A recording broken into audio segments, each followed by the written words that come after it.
저희들을 불러 제자 삼아 주셔서 감사합니다. 또한 주의 말씀으로 날마다 가르치시며 주님의 길을 따르게 하시니 감사합니다. 말씀으로 주님의 길을 분별하게 하시고 항상 지혜 있게 하옵소서. 무엇보다도 세상에 보내셔서 복음을 전하며 가르치는 주님의 사역을 담당하게 하시니 감사합니다. 복음을 전하며 가르치는데 부족함 없는 저희들 되게 하시고 믿음으로 주어진 도전을 이기게 하여 주옵소서. 이 시간 11조 헌금을 드린 귀한 손길이 있습니다. 주님께 고백하는 이 신앙의 고백 주님 받아 주옵시고 모든 것이 주께로 말미암았음을 고백하는 이 신앙 가운데 주님께서 지극한 상급이요 방패 되어 주시옵소서. 감사드리며 항상 우리와 함께 하시는 예수 그리스도 이름으로 기도드립니다. 아멘.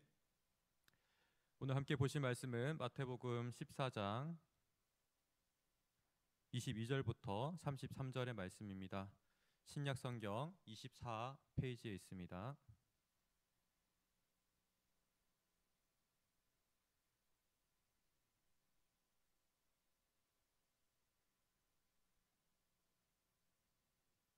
마태복음 14장 22절부터 33절의 말씀 함께 교독하여 읽겠습니다.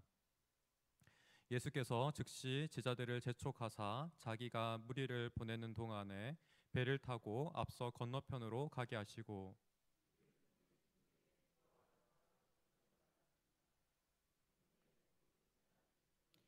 배가 이미 육지에서 술이나 떠나서 바람이 거스름으로 물결로 말미암아 고난을 당하더라. 밤 사경에 예수께서 바다 위로 걸어서 제자들에게 오시니 제자들이 그가 바다 위로 걸어오심을 보고 놀라 유령이라 하며 무서워하여 소리 지르거늘 예수께서 즉시 이르시되 안심하라 나니 두려워하지 말라. 베드로가 대답하여 이르되 주여 만일 주님이시거든 나를 명하사 무리로 오라 하소서 하니 오라 하시니 베드로가 배에서 내려 물 위로 걸어서 예수께로 가되 바람을 보고 무서워 빠져가는지라 소리질러 이르되 주여 나를 구원하소서 하니 예수께서 즉시 손을 내밀어 그를 붙잡으시며 이르시되 믿음이 작은 자여 왜 의심하였느냐 하시고 배에 함께 오름에 바람이 그치는지라 배에 있는 사람들이 예수께 절하며 이르되 진실로 하나님의 아들. 아멘. 제자들이 배를 타고 가다가 풍랑을 만났습니다. 이 풍랑을 만난 것 제자들의 잘못이 아닙니다. 예수님께서 배에 먼저 태워 보내셨기 때문에 그렇습니다. 그러하기에 이것은 순종의 발걸음 중에 있었던 일입니다. 풍랑 자체가 예수님의 의도 안에 있습니다. 그렇기 때문에 이 풍랑이 하나의 이슈입니다. 우리는 여기서 왜라는 질문을 던지게 됩니다. 이 어려운 상황 왜 마주하게 되었는가? 또 주님께서는 한편으로 이 풍랑을 마주할 수밖에 없는 제자들로 하여금 배를 타게 하셨는가? 이런 질문을 우리는 가지게 됩니다. 이러한 현실은 우리의 삶의 자리에서도 동일하게 종종 생기는 질문입니다. 우리는 분명히 말씀을 통해서 주님께서는 감당하지 못할 시험을 우리에게 허락하지 아니하신다는 것을 잘 알고 있습니다.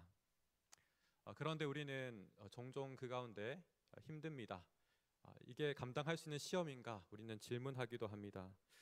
그래서 저는 이 본문을 보는 가운데 이 질문 앞에서 쉽게 떠날 수가 없었습니다.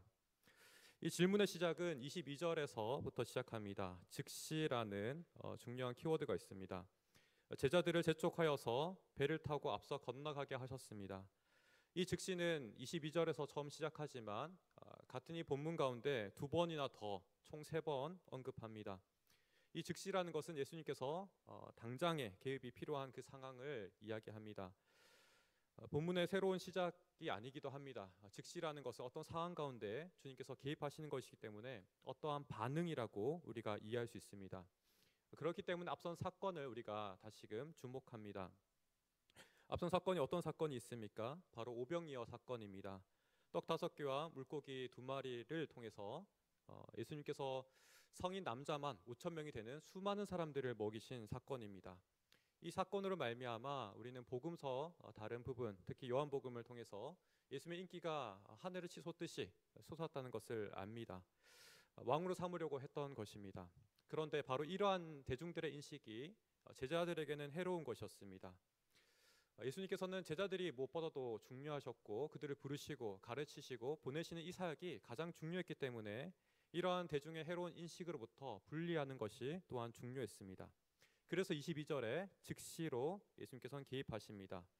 개입하셔서 이 무리와 분리하셨습니다. 왜 분리하셨는가? 우리가 좀 더 이것을 묵상한다면 제자들의 길은 이 세상의 인기에 편승하는 것이 아니기 때문에 그렇습니다. 총리나 대장군과 같은 그런 자리에 위치하는 것이 아니기 때문에 그렇습니다.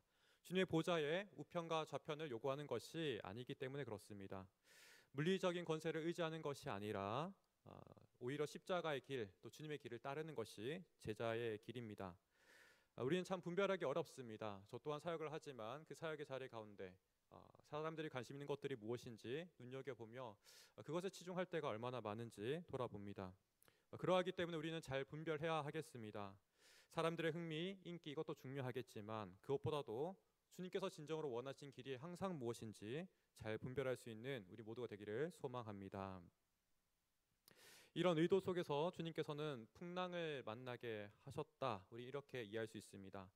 선하신 의도가 분명히 있는 것이지요. 22절의 말씀 우리 화면을 통해서 다시 한번 읽겠습니다.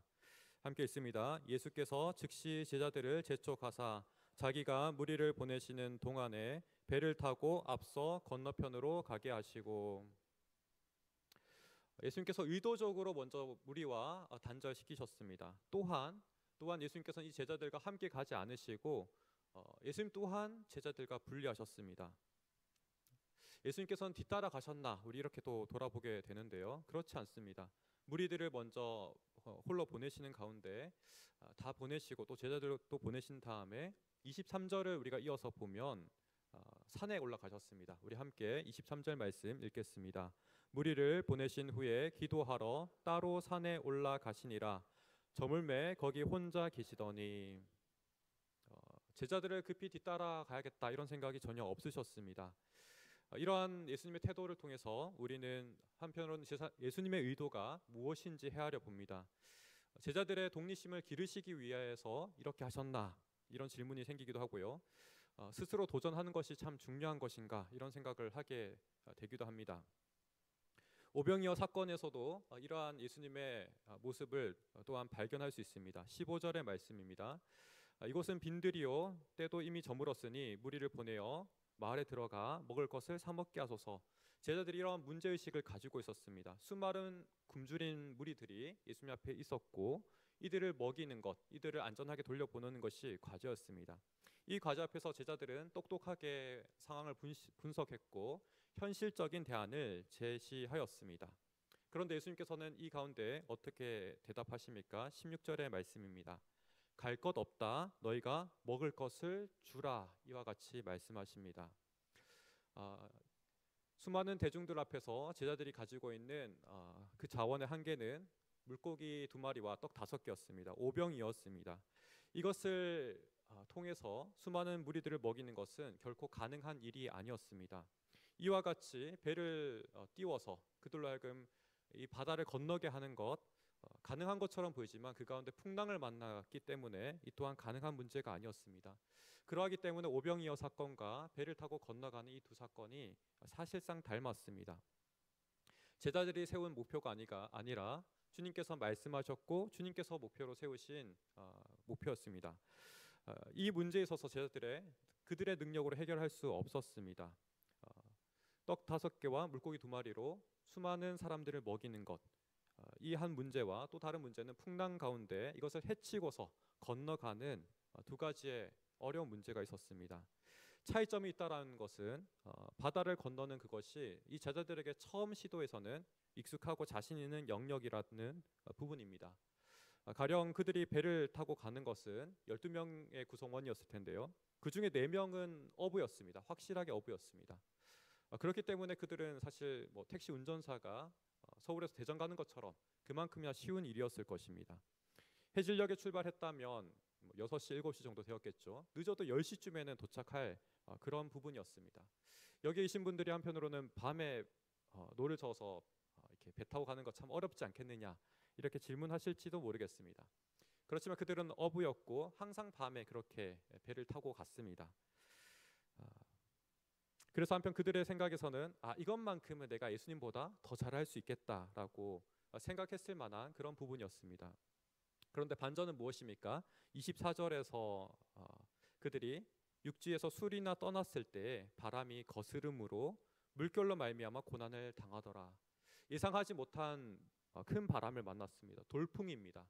이 당시에 없던 일은 아니었습니다. 순식간에 돌풍이 불어오는 일들은 종종 있었습니다.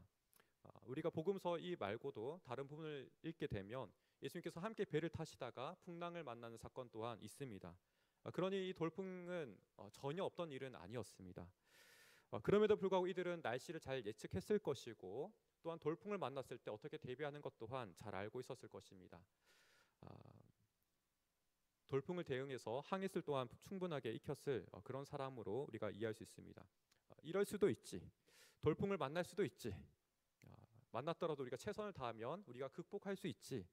이와 같이 생각했을 것으로 추정합니다. 그런데 더 나아가지 못합니다.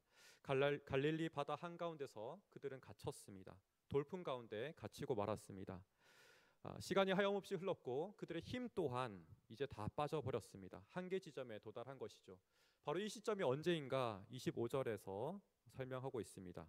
밤 사경입니다. 이 사경이라는 것은 새벽 3시로부터 해 뜨는 그 순간까지인데요. 가장 새벽이 깊은 그 시간으로부터 해가 뜨는 그 순간까지 맞이하고 있습니다. 힘이 정말 다 빠졌을 그런 순간입니다. 그리하여서 마침내 죽음의 공포까지 그들 가운데 찾아왔던 바로 그러한 때였습니다. 이것을 잘 반증하는 것이 무엇이냐면 그들의 이 심리를 잘 반증하는 것이 무엇이냐면 그들을 찾아오신 예수님을 그들은 유령처럼 보고 말았다는 겁니다. 유령이다라고 소리치는 그들의 이 목소리를 통해서 한편으로는 그들의 영적인 상태를 깨닫게 됩니다. 참 너무나 역설적이지 않습니까? 그들의 무대이고 가장 자신 있는 영역인데 그들이 잘하려고 노력하였는데 최선을 다하였는데 정작 그들이 도달한 지점은 영적인 바닥의 상태였습니다. 그들의 경험과 능력과 힘, 지혜 이 모든 것을 동원하였는데 정작 예수님을 유령으로 인식하는 지점까지 도달하였습니다. 분명 예수님을 믿고 따르는 제자들이지만 불신앙의 영역까지 이르고 말았습니다. 중요한 한 가지 실마리는 여기서 제자들이 끝이 아니라 주님께서 이들을 찾아오셨다라는 겁니다.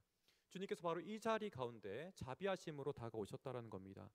팬닉에 이른 이 제자들을 주님께서는 적극적으로 개입하셨다는 겁니다. 여기서 두 번째 즉시라는 단어를 우리는 확인합니다. 26절 27절의 말씀입니다. 함께 읽겠습니다. 제자들이 무서워하며 소리 지르거늘 예수께서 즉시 이르시되 안심하라 나니 두려워하지 말라. 예수님께서 즉시 이르시되 정말 패닉에 빠져서 아무것도 할 수 없고 공포에 빠진 그들로 하여금 즉시 이르십니다. 안심하니 나니 두려워하지 말라. 예수님께서는 무리를 걸으시는 그 구원의 행동을 나타내셨고 동시에 이 구원을 선포하십니다. 욥기 9장 8절을 우리가 읽으면 그가 홀로 하늘을 펴시며 바다 물결을 밟으시며 이와 같이 말씀하십니다. 이렇게 무리를 걸으시는 능력은 오직 신적인 하나님의 능력이시고 이것을 통해서 하나님의 구원의 행동을 나타내십니다. 또한 난이 두려워하지 말라 이 말씀 또한 영어로는 I am입니다. I am. 나는 스스로 있는 자다라는 것들을 나타내시는 것이죠. 바람도 하늘도 바다도 모두 예수님께 붙어 있는 것이고 이 모든 것들이 예수님께 복종할 수밖에 없는 존재라는 것을 나타내시는 바로 그러한 분이라는 겁니다. 예수님께서 이 모든 것을 다스리십니다. 이 예수님께서 나타내실 때 제자들은 공포에 질렸습니다. 하지만 예수님께서 바로 그 자리 가운데 찾아오셔서 우리의 연약함을 다 이해하시고 우리가 죽게 되었을 때 구원을 베풀어 주셨습니다. 이것이 바로 중요한 주님의 개입하심이고 자비하심입니다. 그런 여전히 우리에게 있는 갈증은 무엇이냐면 왜 이러한 도전을 여전히 주셨는지 우리는 다 이해하지 못하였습니다. 그래서 우리에게 세 번째 실마리가 있는 것 같습니다. 세 번째 개입이 있습니다. 이 세 번째 즉시라는 부분을 우리가 본다면 베드로가 주님을 보고서 그가 스스로 이 불가능한 도전을 시도하는 장면입니다. 27절의 말씀입니다. 28절의 말씀입니다. 주여 만일 주님이시거든 나를 명하사 무리로 오라 하소서. 주님을 인식하고서 베드로가 불가능 도전 가운데 스스로 도전하는 겁니다. 이전엔 주님이 과제를 주셨다면 이 부분만큼은 베드로가 정말 주님이네라고 깨달으며 믿음의 도전을 하는 것이죠. 이에 예수님께서 뭐라고 말씀하십니까? 29절에 오라라고 말씀하십니다. 오라 하셨기 때문에 베드로가 갈 수 있는 것이죠. 여기서 우리가 말씀하지 않았는데 간다는 것은 객기일 수 있습니다. 하나님을 시험하는 것과 똑같을 것이죠. 말씀하셨기 때문에 그들이 배로 이동하였고 또 오병이어 또한 말씀하셨기 때문에 그들이 무언가 도전할 수 있었습니다. 베드로의 이 도전 또한 마찬가지로 주님이 오라 하셨기 때문에 그가 갈 수 있습니다. 놀라운 것은 오라 하셨을 때 그가 실제로 무리를 걸었다는 겁니다. 그는 인간이었지만, 그는 한 사람이었지만 무리를 걸었습니다. 그런데 또 한편으로는 그가 마주친 것은 이 바람이 너무 무서웠다는 것입니다. 바람이 너무 무서워서 그만 바다에 빠지고 말았습니다. 여기서 31절에서 드디어 실마리가, 중요한 실마리가 등장합니다. 31절에서 예수님께서 어떻게 말씀하십니까? 함께 읽습니다. 예수께서 즉시 손을 내밀어 그를 붙잡으시며 이르시되 믿음이 작은 자여 왜 의심하였느냐 하시고, 믿음이 작은 자여 왜 의심하였느냐 이와 같이 말씀하십니다. 무리를 걷는 것, 이 걸었던 것은 바로 바람보다도 나를 부르시고 나와 함께 하신 게 예수님이 훨씬 더 커 보이셨기 때문에 가능했던 일입니다. 반대로 물에 빠진 것은 어떠한 부분이겠습니까? 그가 믿음이 없었기 때문에 빠진 것이 아니라 예수님을 바라보는 그 믿음보다도 이 바람이 훨씬 더 크게 보였기 때문에 그렇습니다. 가까이 있는 이 바람이 예수님이 오고 계시지만, 함께 하고 계시지만 그 예수님보다 이 바람이 훨씬 크게 보였기 때문에 그가 그 바람에 무서워서 빠져들고 말았습니다. 여기서 우리가 깊이 생각할 것은 거리가 중요한 것일까? 이런 생각이 듭니다. 물론 예수님께서 멀리 계실수록 우리의 믿음은 약해질 수밖에 없습니다. 우리의 믿음은 흔들릴 수밖에 없습니다. 그러나 그 끊어질 듯한 느낌에서, 그런 순간에서 예수님은 분명히 찾아오시지요. 그대로 내버려 두지 않으십니다. 그렇다면 우리가 한 번 더 질문을 한다면, 예수님께서 산에 계시고 제자들은 바다로 보내셨을 때 정말 불가능한 미션을 우리에게 주신 것일까? 이런 질문을 던질 수 있습니다. 그렇지 않을 것입니다. 비록 예수님께서 산에 계셨을지라도 거리가 중요한 것이 아니라 분명히 예수님을 의지하고 믿는다면 그들이 이 난간을 돌파할 수 있었을 것입니다. 풍랑 가운데서는 예수님께서 어디에 계시든 항상 함께 하셨습니다. 그렇지 않다면 그들이 가장 깊은 위기 가운데 찾아오실 수도 없었을 것입니다. 제자들이 믿음의 눈으로 주님을 알지 못했을 뿐, 그분을 의지하지 못했을 뿐, 주님은 항상 그들과 함께 하셨습니다. 그러하기 때문에 물리적인 거리가 중요한 것이 아니라 믿음의 근거에서 참 능력이신 하나님의 그 능력을 의지하여서 우리가 살아가는 것이 너무나 중요합니다. 우리 눈에 보이는 것, 이것이 우리에겐 참 중요합니다. 물질적인 것, 당장 우리가 확인할 수 있는 것 너무나 중요합니다. 또 우리는 이러한 부분에 너무나 약합니다. 그렇기 때문에 주님께서는 오병이어 사건에서도 제자들로 하여금 그것을 의지하지 않도록, 세상적인 것을 주목하지 않도록 떼어 보내셨습니다. 임금 삼으려고 하는 그 인기가 위험하기 때문에 먼저 보내셨습니다. 그리고 반대로 예수님이 눈에 보이지 않는다 할지라도 함께 하심을 가르치시기 위해서 이 바다 가운데로 보내셨습니다. 비록 그들은 실패했지만 이 사건을 통해서 깨달을 수 있도록 보내주셨습니다. 실수하고 실패할지라도 주님께서는 우리를 결코 버리지 않으시고 찾아오심을 깨닫도록 이와 같이 보내셨습니다.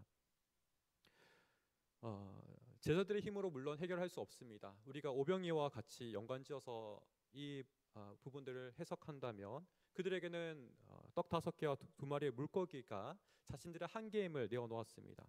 하지만 주님께 내어놓았을 때 주님께서는 그것을 축사하시고 수많은 사람들을 다 먹일 만큼 넉넉하게 채워주셨습니다. 그러하기에 주님이 우리와 함께 하신다는 것을 답임을 아는 것이 너무 중요합니다. 오병이어는 함께 하셨지만 바다 가운데서는 멀리 계셨습니다. 이 거리를 초월하여서 함께 하신다는 것을 고백하는 것이 너무나 중요한 줄 믿습니다. 이 사건은 비단 오늘 본문에서 그치는 것이 아니라 오늘 우리에게도 여전히 동일하게 우리의 사명의 자리로 부르시는 요청입니다. 이 확장판이 무엇이냐면 마태복음 28장 18절에서 20절의 말씀입니다.